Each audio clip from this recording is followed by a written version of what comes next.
Pessoal, vamos lá para mais uma questãozinha, concurso para diplomata, banca e ADES, aplicada agora em 2021. Ele falou o seguinte, ó, o sujeito segue o verbo,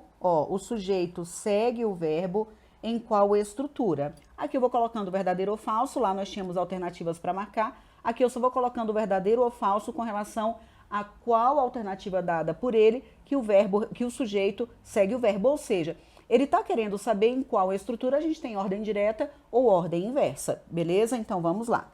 Ó, desapareceu a escravidão.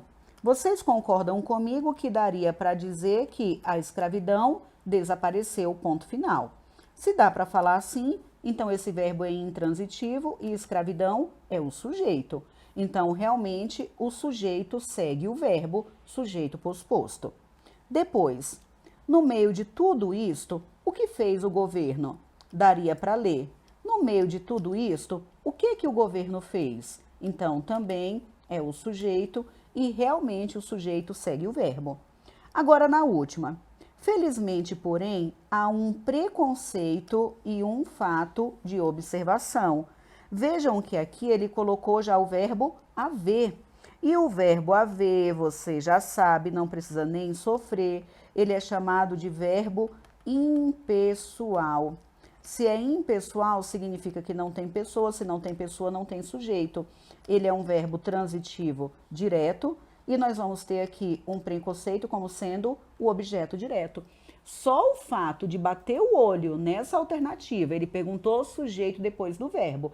Você viu que apareceu o verbo haver? Pronto, já dá para saber que essa alternativa não seria a resposta, porque o verbo haver, no sentido de existir, acontecer e ocorrer, ele é impessoal. Se é impessoal, significa que não tem sujeito, por isso ele fica no singular. Beleza?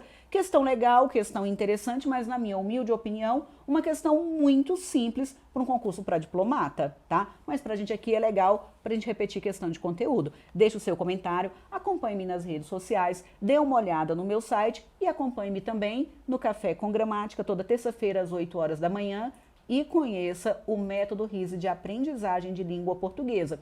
Você consegue aprender português de maneira definitiva e com menor sofrimento.